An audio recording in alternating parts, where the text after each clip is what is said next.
জিলা প্ৰশাসনক আমি অনুৰোধ জনাওঁ যিটো কাৰণে তাৰমানে উচ্ছেদ কৰিবলৈ আহিছে, যিটো প্ৰাকৃতিক বানৰ সমস্যা, বাৰোৱাটিৰ পৰা বটদ্ৰৱা থানলৈ যোৱা যিটো ৰাস্তা, একেটো পানীৰ তলত ৰাস্তাটো থাকে, ৰাইজ বাৰিষা কালত খোজকাঢ়িব নোৱাৰে। গতিকে এনেকুৱা ৰাস্তা এখন যদি পানীৰ তললৈ যায়, PWD ৰাস্তা যদি পানীৰ তললৈ যায়, কিমান পানী হয় অনুভৱ কৰিব পাৰি। গতিকে জিলা প্ৰশাসনক অনুৰোধ জনাওঁ যাতে এই খালখন ধুনীয়াকৈ খান্দি তাৰমানে গোটেইখিনি মুকলি কৰি দিয়ে, যাতে ৰাইজৰ সমস্যা সমাধান হয় আৰু বটদ্ৰৱা শংকৰদেৱ যিটো থান আছে, থানলৈ যোৱাৰ ৰাস্তাও যাতে ভৱিষ্যতলৈ নিৰাপত্তাত আহে, আমি সেইটোৱে কামনা কৰিছোঁ। যাতে এই এভেকশ্যনটো এনেকুৱা হ'ব লাগে যাতে কৃত্ৰিম বানৰ সমস্যা নহয়, যিটো মানে মুকলি হ'ব লাগে কালটো JCB বা ভুকলেন লগাই ধুনীয়াকৈ তাৰমানে কৰি দিব লাগে। আৰু যিখিনি তাৰমানে মেইন জেগাত চৰকাৰী মাটি আছে এইখিনি উচ্ছেদ হোৱাটো আমি বিচাৰোঁ। ইয়াত কিমানখন গাঁও কৃত্ৰিম বানৰ কবলত পৰে? প্ৰায় 10-15খন গাঁও কৃত্ৰিম পানীৰ কবলত পৰে। খেতি বাতি কৰিব পাৰে নে? খেতি বাতিটো নোৱাৰেই, ঘৰত থাকিব নোৱাৰে, একেবাৰে আপোনাৰ 5 মাহলৈকে ঘৰত পানী থাকে।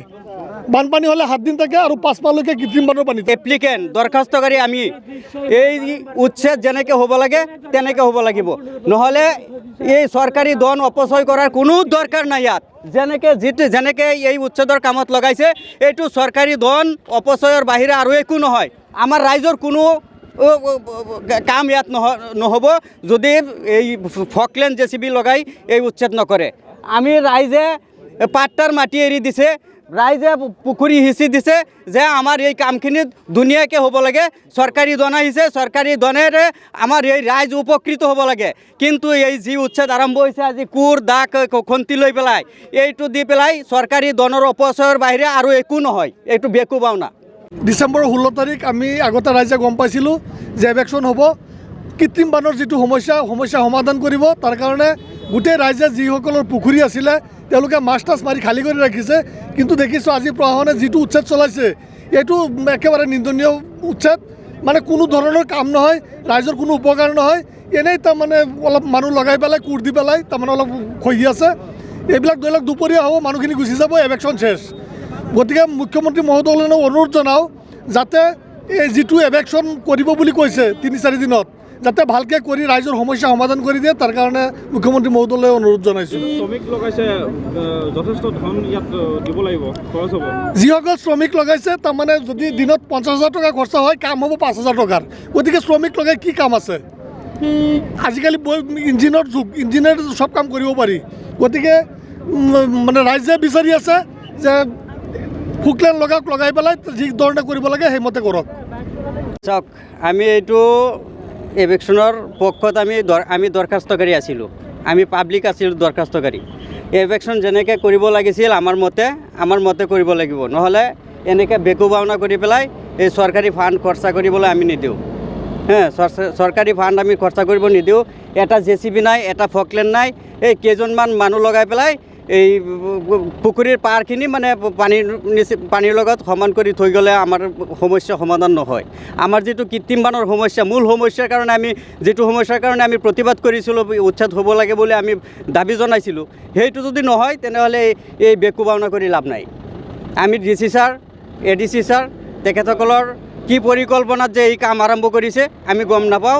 আমাৰ লগত তেখেতসকলে আমাক বুজনি দিয়ক, আমাক সন্তুষ্ট কৰি ক'ব লাগিব যে এইটো এনেকৈ কৰি আছোঁ, পিছত আৰু কি কৰিব, লাগিলে আৰু কেইদিন পিছত কৰক, পানীও আৰু শুকাই লওক কিন্তু আমাৰ এই কাম ভালকৈ হ'ব লাগিব। আমাৰ যিটো সমস্যা, এই সমস্যা কিন্তু সমাধান হোৱাকৈ কৰিব লাগিব, নহ'লে আমি এই এভেকশ্যন আমি মানি নলওঁ। আৰু আমি CM ছাৰক আমি অনুৰোধ জনাওঁ, আমাৰ ৰাইজৰ দাবী আছিল এই এভেকশ্যনৰ, ৰাইজৰ দাবীত এই এভেকশ্যন আৰম্ভ হৈছে যদি তেনেহ'লে আমাৰ ৰাইজে যেনেকৈ বিচাৰোঁ তেনেকৈ এই এভেকশ্যন হ'ব লাগে। যিটো প্ৰাকৃতিক ৰাস্তা আছিল, পানী যোৱাৰ ৰাস্তা আছিল, সেই ৰাস্তা সুন্দৰকৈ হ'ব লাগিব। এটা ফকলেন নাই, এটা JCB নাই। চাওক, এনেকৈ লেবাৰ লগাই পেলাই এই কোৰ দাগ খন্তি দি পেলাই এভেকশ্যন হ'ব নেকি? এই এভেকশ্যন আমি মানি নলওঁ। যিটো শুনিছিলোঁ আমাৰ ৰাইজৰ মতে সেইটো হোৱা নাই। এতিয়া মানুহবিলাকে আজি একমাহ ধৰি ফিচাৰীবিলাক খালী কৰি থৈছে আৰু খালী কৰি 40 ফুট বহলকৈ মানে ডাঙৰ JCB পকলেন দি কাম কৰিব বুলি ৰাইজে শুনা পাইছিল।